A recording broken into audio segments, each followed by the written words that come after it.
Morning, students.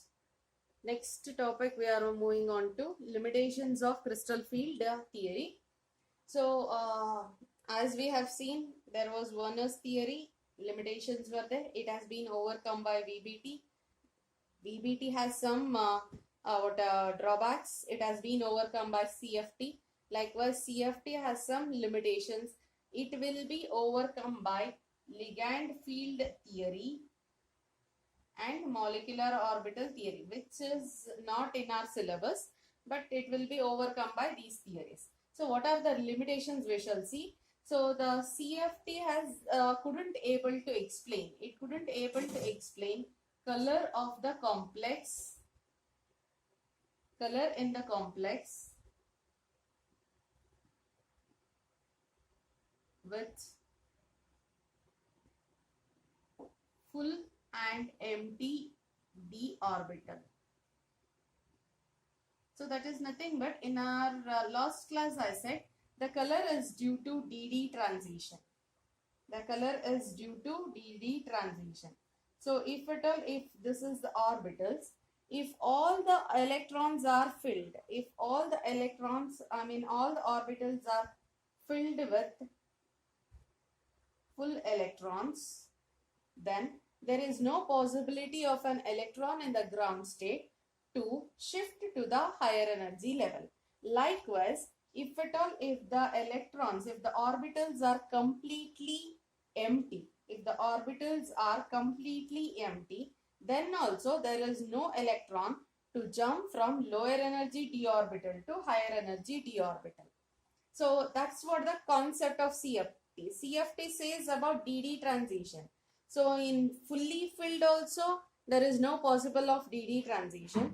Fully empty also there is no possibility of a DD transition.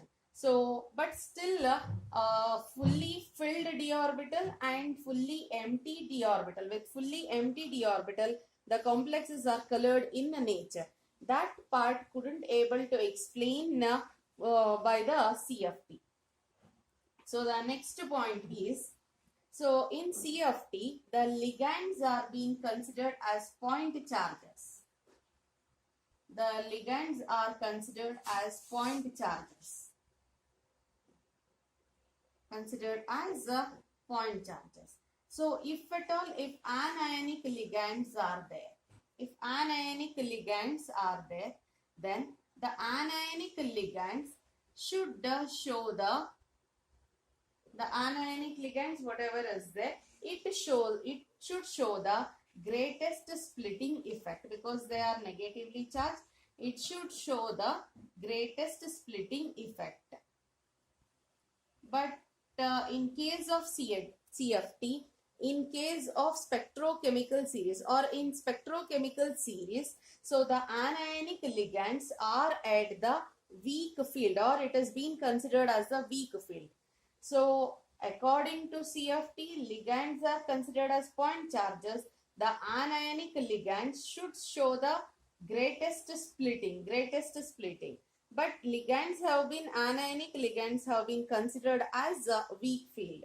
That is not matching with the assumption what they have taken. Next thing is, so in CFT, so metal and ligand bonding, the bonding between metal and ligand, it is being considered as purely ionic, and it is nowhere in CFT it is being considered as covalent. So in our general thing we say that even though the bond is ionic, so there are some covalent character. There are some covalent character in it, but in CFT it says that the bonding between the metal and ligand is purely ionic, and there is no chance of covalent character in it, or it doesn't tell us about the covalent character between the metal and the ligand. Next we'll move on to the next one, that is metal carbonyls. So metal carbonyls, carbonyl is an ligand. So the metal is bonded to the only one type of ligand, that is carbonyl ligand. So we shall discuss about that one. So that is metal carbonyls.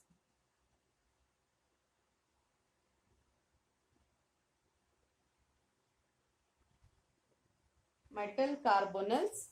So in case of metal carbonyls, the metal is bonded to a carbonyl ligand. So these are called as metal carbonyls. These are also called as organometallic compound.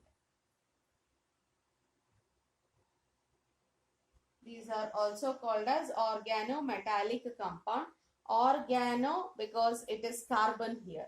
So the carbon is bonded to metal. Organometallic. Carbon is bonded to metal. So that's why it has been named as a organometallic compound. Organometallic compound. So in this class of compounds, so carbonyl only is the ligand here. So no other ligands are used. Only carbonyl is been acting as a ligand. So that's why they are also called as homoleptic complexes. Homoleptic complexes. The homoleptic complex is nothing but it consists of only one type of ligands. So it is an homoleptic compounds where these contain both sigma and pi character. In all other cases, we have come across with only sigma bond character, but here the bonding between the metal and the ligand is having sigma and pi character. This is the very important thing. So metal carbonyls are nothing but organometallic compounds in which so what a CO, that is carbonyl groups, acts as the ligands. These are homoleptic complexes which has both sigma and pi character. So these you can relate one another and you can form an definition of it. These are the organometallic compounds in which CO is acting as a ligand. These are homoleptic complexes with both the sigma and pi character. So we shall see the structure of some metallic carbonyls now. These are the few examples of metal carbonyl. So the first example we can observe here. So it is nickel and the ligands are carbonyl groups here. So we can make out tetracarbonyl nickel compound it is. So nickel doesn't have any charge over here. That means that the complex is nickel carbonyl, tetracarbonyl nickel. That is the oxidation state on the nickel is 0 here. Likewise, the next complex, it is tetrahedral in nature. You can make out here, it is an trigonal bipyramidal. So we can name or we can write the formula of this one. This is pentacarbonyl iron complex. So here also same thing, there is no charge. That means that on iron we don't have any charge or oxidation state. Carbonyl group is an neutral complex, neutral ligand. Likewise, we have octahedral complex. So it is also same thing. Hexacarbonyl groups are attached to the chromium here.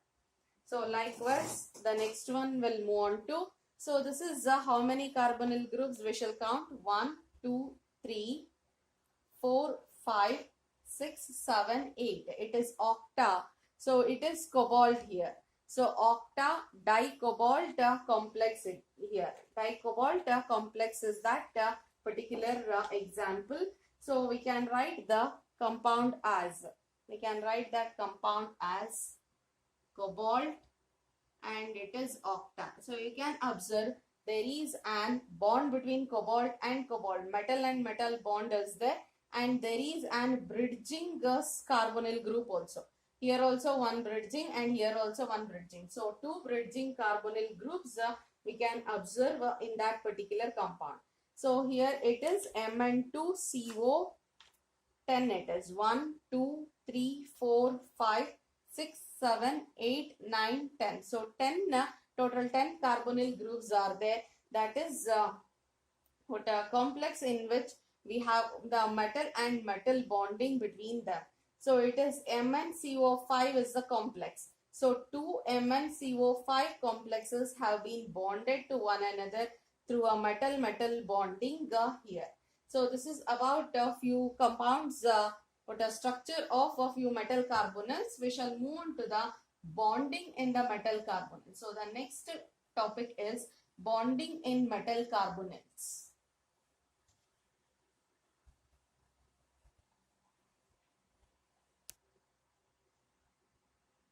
Bonding in metal carbonyls.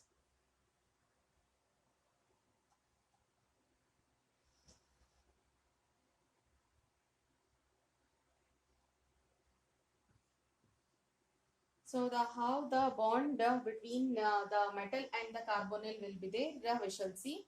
So in this case, the first thing, the lone pair of electrons, lone pair of electrons of carbon is donated to metal, and forms a sigma bond,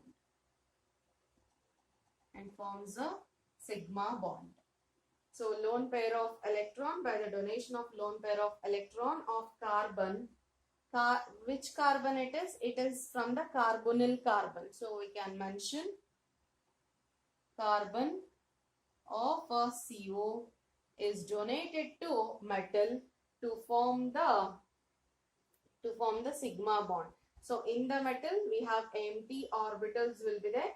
To that metal with the empty orbitals, the carbon will be donating a pair of electron and it forms an sigma bond.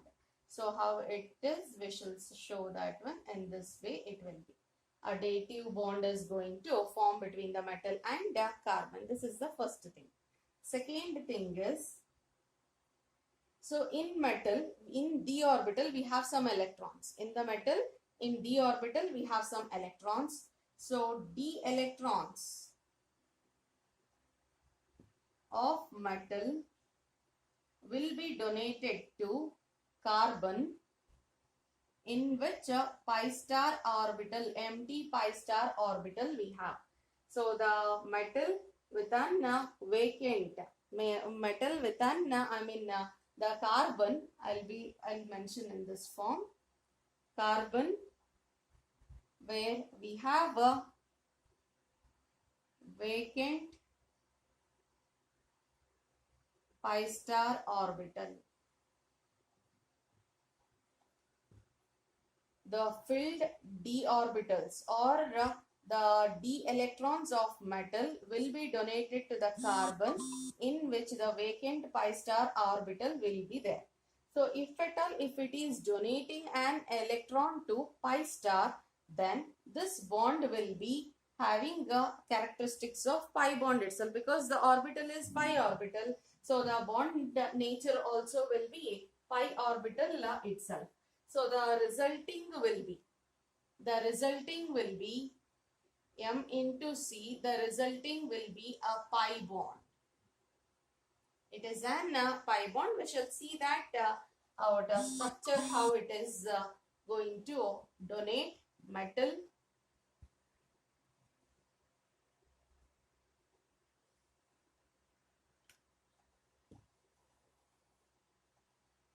So we'll take up a metal.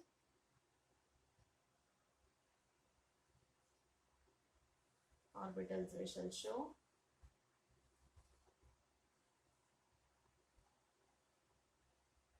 Carbon,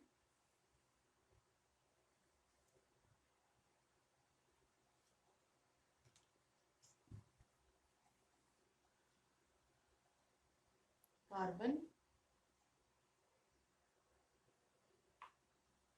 So overlapping we won't show here. So we'll write it as donation. This is empty orbital with oxygen. So this is pi orbital, empty pi orbital, empty pi star orbital we have. Now, so in the in carbon we have lone pair. Carbon lone pair is there. This lone pair is being shifted, or it has been donated to the empty or the vacant d orbital of metal. And what it forms if it donates? It forms a sigma bond. This is our coordinate bond. So carbon with a lone pair, it is donating a pair of electrons to metal and it is forming a sigma bond. Now in the metal we have, filled orbital. Filled d orbital is also present. This filled d orbital of metal is giving back the electrons to the carbon. It is giving back the electrons to the carbon, where carbon is having empty pi star orbital. So to that it is giving. So this bond will be having a pi characteristics. So here you can observe, usually in a coordinate bond, the ligand is going to donate a pair of electron to the vacant d orbital of metal and it forms an coordinate bond with it. And that will be with sigma characteristics. That is the normal thing. But in case of carbonyl group, so the filled metal d orbital is also donating the electron back to the empty pi orbital of carbon. This is nothing but, we call that one as back bonding. We call that one as back bonding. And this metal ligand bonding creates a synergic effect. Metal ligand. Metal is donating a pair of electron to the empty pi star orbital of carbon and it is called as synergic effect. Very important word, synergic effect. Due to the synergic effect, the compound is more stable. This back bonding or the synergic effect will strengthen this bond here. So in other complexes and all, you can observe only one bond it will be present. But due to this back bonding, it makes the complex more stable. That it is nothing but it strengthens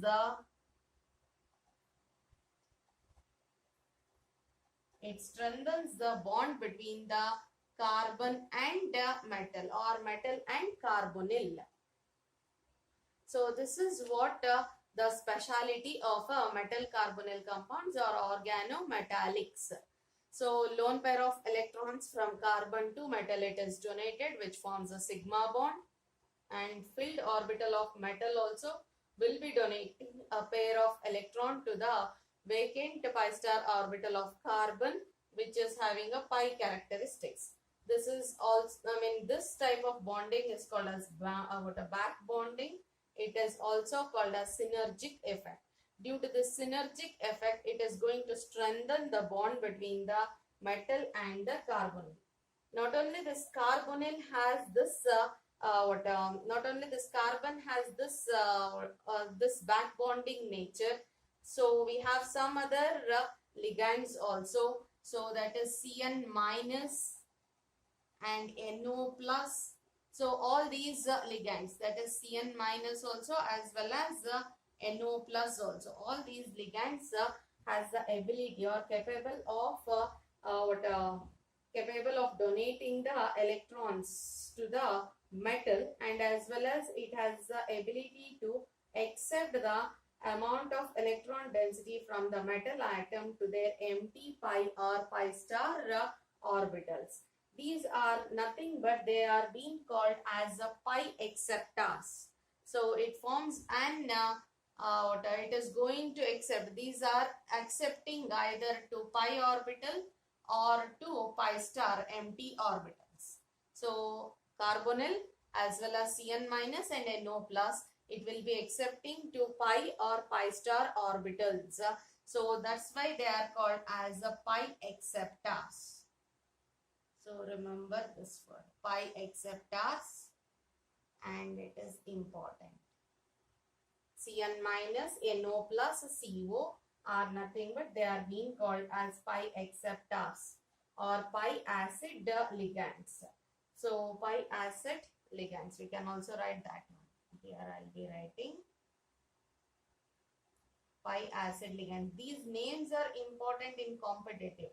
So in competitive, they won't mention as metal carbonyls. they'll be mentioning as pi acceptors or pi acid ligands. So pi acid ligands or pi acceptors are nothing but they are going to accept these have the capability of accepting the electron from the metal, and that will be metal is going to donate a pair of electron to either pi or pi star orbitals. So in these orbitals, so this interaction is going to the interaction between the metal and the ligand CO like here carbonyl. This interaction is going to lead or it is going to increase the delta naught value. So this interaction between the metal and carbonyl or back bonding is going to increase the delta O value. That is why these ligands are called as. This is going to increase the delta O value.